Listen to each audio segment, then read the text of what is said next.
अजितदादांच्या विमानामध्ये बॉम्ब होता का हे तपासा अशी मागणी आता पवारांच्या राष्ट्रवादीचे खासदार बजरंग सोनावणे यांनी केली आहे। जमिनीला टच होण्याच्या आधीच विमानाचा स्फोट झाला असं म्हणत चौकशी करा अशी मागणी सोनावणे यांनी केली।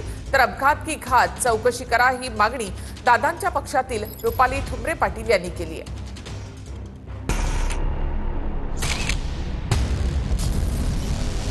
अजित पवारांच्या विमानात बॉम्ब होता का ते तपासा अशी मागणी शरद पवारांच्या राष्ट्रवादीचे खासदार बजरंग सोनावणेंनी केली।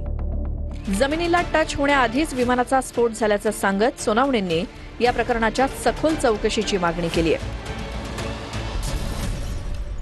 तर कोण काय बोललं याच्यापेक्षा त्याचा तपास झाला पाहिजे, कारण त्या तपासावर आणि त्या घटनेवर संशय घ्यायला जागा नक्की आहे।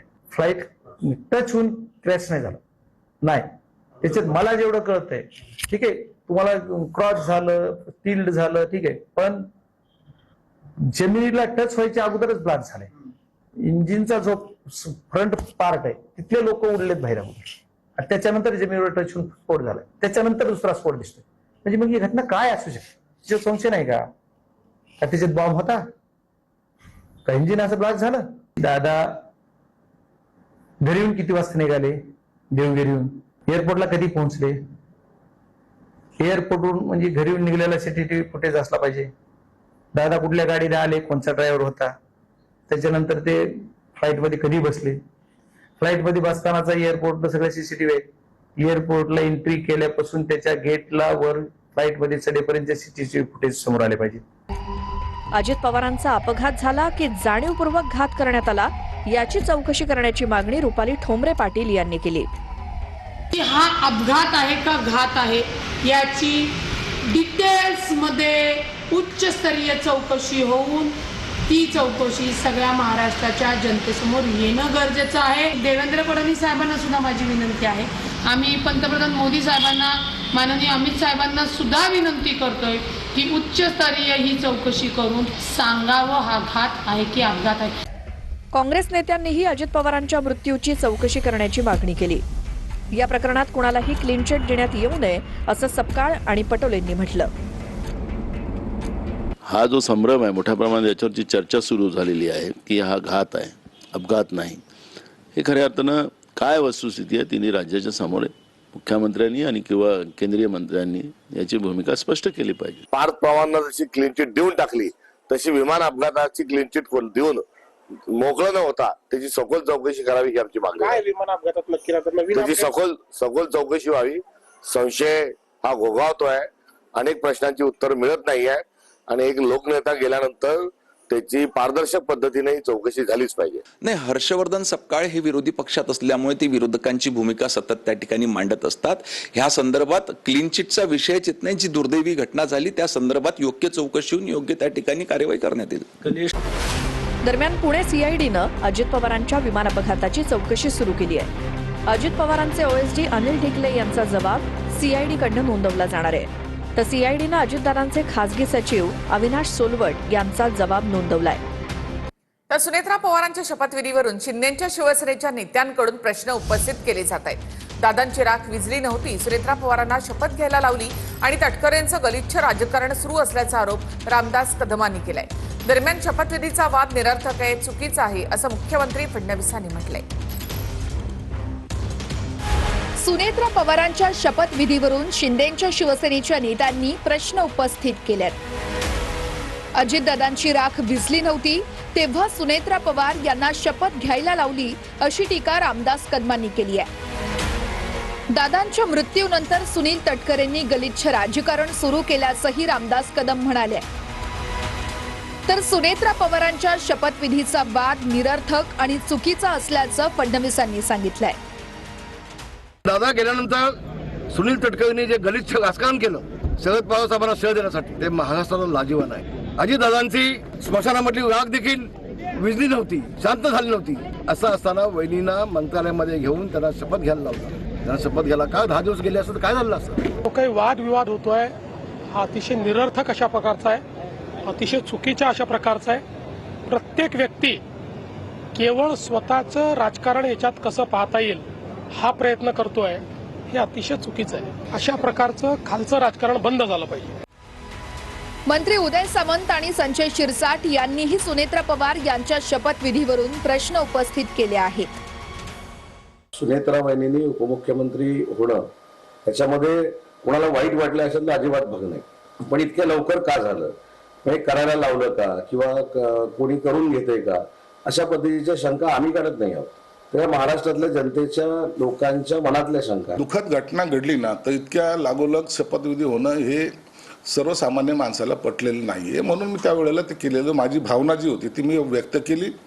त्यात काय कोणाचा गैरसमज होत असेल तर त्याबद्दल मला काही देणे घेणे नाही. पूर्णपणे कायदेशीर प्रक्रिया पार पाडूनच त्या ठिकाणी शपथविधीची पूर्णपणे आटोपलेला आहे आणि आदरणीय सुनेत्रा वहिनी हा कामाला देखील त्या ठिकाणी लागलेले आहेत. शरद पवार यांना राज्यसभेवर पुन्हा एकदा खासदार करण्याचं महाविकास आघाडीकडे संख्याबळ असल्याचं राऊत म्हणतायत. ठाकरेंचं मीठ खाऊन पवारांची गुलामगिरी हीच राऊतांची परंपरा असा यावर पलटवार नवनाथ बन यांनी केलाय. तर पवार सक्षम आहेत, सल्ला देणारे त्यांच्यापेक्षा मोठे आहेत का, असं उदय सामंतांनी म्हटलंय. शरद पवारांनी ज्या दिवशी ते ठरवतील की मला निवडणूक पुन्हा लढायची आहे, महाविकास आघाडीकडे तेवढी ताकद आहे की पवार साहेबांसारख्या नेत्याला निवडून आणण्याची.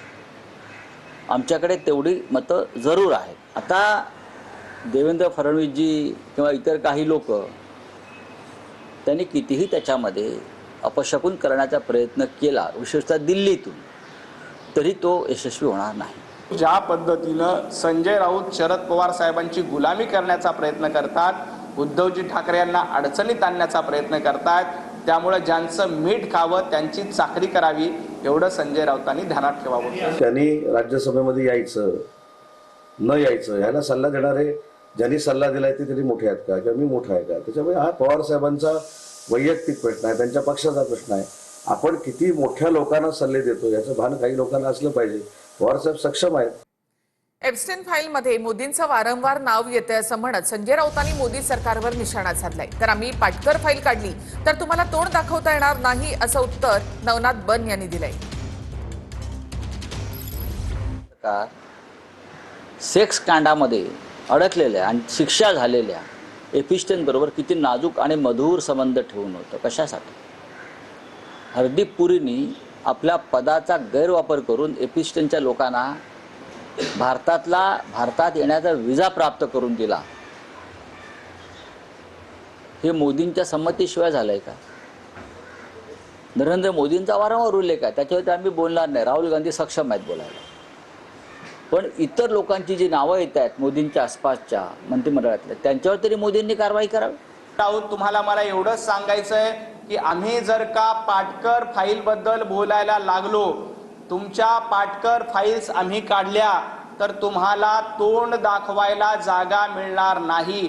एप्स्टीन फाईलमध्ये काहीही तथ्य नाही, पण पाटकर फाईल्स जर का काढल्या, पाटकर फाईल्स मधले तुमचे काळे कारनामे काढले तर तुम्हाला महाराष्ट्रामध्ये, मुंबईमध्ये तोंड दाखवता येणार नाही. राज्यामध्ये 8 पैकी 7 महापालिकांवर भाजपचा महापौर असेल. नागपूर, कोल्हापूर, जळगाव, धुळे, पिंपरी चिंचवड, नाशिक, अमरावती या महापालिकांवर भाजपचा झेंडा फडकलाय. तर अहिल्यानगरमध्ये महापौर पदावर राष्ट्रवादीची पकड आहे. अखेर महापालिकेवर महापौर राज. नाशिकमध्ये हिमगौरी आडके भाजपच्या महापौर, पिंपरी चिंचवडमध्ये रवी लांडके भाजपच्या महापौरपदी, तर अहिल्यानगरमध्ये ज्योती गाडे राष्ट्रवादीच्या महापौर, जळगावमध्ये दीपमाला काळे या भाजपच्या महापौर, तर नागपूरमध्ये नीता ठाकरे या भाजपच्या महापौर, तर कोल्हापूरमध्ये रुपाराणी निकम यांनी महापौर म्हणून या ठिकाणी शपथ घेतली. अमरावतीमध्ये श्रीचंद तेजवानी भाजपचे महापौर, तर धुळ्यामध्ये मायादेवी परदेशी या भाजपच्या महापौर आहेत. अमरावतीमध्ये एमआयएमच्या नगरसेविका मीरा कांबळे यांनी महापौर आणि उपमहापौर पदासाठी भाजप आणि युवा स्वाभिमानला पाठिंबा दिला. यावर आमच्या नगरसेविकेला पक्षातून काढून टाकणार अशी प्रतिक्रिया इम्तियाज जलील यांनी दिली. एक महिला नगरसेवक मीरा कांबळे नावाची, तिने भारतीय जनता पार्टीला मतदान करण्यासाठी तिचा हात वर केला होता. ही बातमी जेव्हा आम्हाला कळली तर विदर्भाचे आमचे जे प्रमुख आहे युसुफ पुंजानी साहेब आणि अमरावतीचे आमचे जे इन्चार्ज आहे हाजी साहेब, तर त्यांना आम्ही प्रश्न विचारलेला आहे की तुम्ही का व्हिप जारी नाही केलं होतं. वेळ लागली तर आम्ही लेखी खुलासा त्यांच्याकडून मागितलेला आहे. अमरावतीचे जिल्हाध्यक्ष आहेत त्यांच्यावरही कारवाई करणार आहे. केडीएमसी नंतर नाशिक महापालिकेतही मनसेचा ठाकरे सेनेला धक्का. नाशिक महापालिकेमध्ये मनसेनं शिंदेच्या शिवसेनेसोबत आघाडी केली. नाशिक महापालिका निवडणुकीत मनसेची एक नगरसेविका निवडून आली आहे. शिंदेच्या शिवसेनेसोबत आघाडी करण्याचा मनसेच्या स्थानिक नेत्यांचा निर्णय आहे. शिंदेच्या शिवसेनेसोबत आघाडी करण्यामुळे मनसेला स्थायी समितीसह महत्वाच्या समित्यांमध्ये सुद्धा सदस्यत्व मिळेल. मुंबई महापालिकेमध्ये शरद पवारांची राष्ट्रवादी महायुतीच्या सोबत आहे. राष्ट्रवादी आणि पवारांचे एकमेव नगरसेवक महायुतीच्या सोबत आहेत. पवारांचे एकमेव नगरसेवक अजित राणे हे महायुतीच्या सोबत आहेत. मुंबईमध्ये पवारांच्या राष्ट्रवादीचा शिंदेच्या शिवसेनेला पाठिंबा आहे, तर मुंबईमध्ये दोन्ही राष्ट्रवादी शिंदेना पाठिंबा देण्यासाठी एकत्र आहेत. तर काही लोकांचे प्रश्न अजून बाकी आहेत. ज्या भागाचं डेव्हलपमेंट फार मोठी समस्या आहे, ट्रॅफिकची समस्या फार मोठी बाकी आहे आणि ह्या सगळ्या गोष्टीसाठी मला कुठेतरी एका सत्तेच्या बेरजेमध्ये मला राहणं आज गरजेचं वाटलं आणि म्हणून मला एकनाथ शिंदे साहेबांनी मला प्रॉमिस केलं की तुम्हाला कोणत्याही प्रकारचा विकास निधी मी अपुरा पडायला देणार नाही आणि ही खात्री झाल्याच्या नंतरच मी राष्ट्रवादी काँग्रेस पार्टी शरदचंद्रजी पवार पक्षाच्या सोबत राहून मी त्यांना फक्त समर्थन देतो. अंडर-19 वर्ल्ड कप फायनलमध्ये इंग्लंडच्या विरुद्ध भारताची आता तुफान फलंदाजी. 50 ओव्हरमध्ये भारतीय संघाने 411 धावा फटकावल्या आहेत. 15 चौकार 15 षटकारांसह वैभव सूर्यवंशीची 80 चेंडूंमध्ये 175 धावांची खेळी. मला कशाचाही संशय येऊ शकतो. संशय व्यक्त करणं हा प्रत्येकाचा अधिकार आहे, असं जितेंद्र आव्हाड म्हणाले. बजरंग सोनवणेंच्या वक्तव्यावर जितेंद्र आव्हाड यांनी ही प्रतिक्रिया दिली. अजितदादांच्या विमानामध्ये बॉम्ब होता का हे तपासा, अशी मागणी बजरंग सोनवणे यांनी केली आहे. यावर आव्हाडांनी ही प्रतिक्रिया दिली. सोनवणे म्हणतात का अजितदादांच्या विमानात बॉम्ब होता का, असं त्यांनी प्रश्नचिन्ह उपस्थित केलेलं आहे. 2 तास झाले असं देखील ते म्हणाले. संशय व्यक्त केला त्यांनी. बजरंग सोनवणे हे बघा, संशय व्यक्त करणं हा प्रत्येकाचा अधिकार आहे.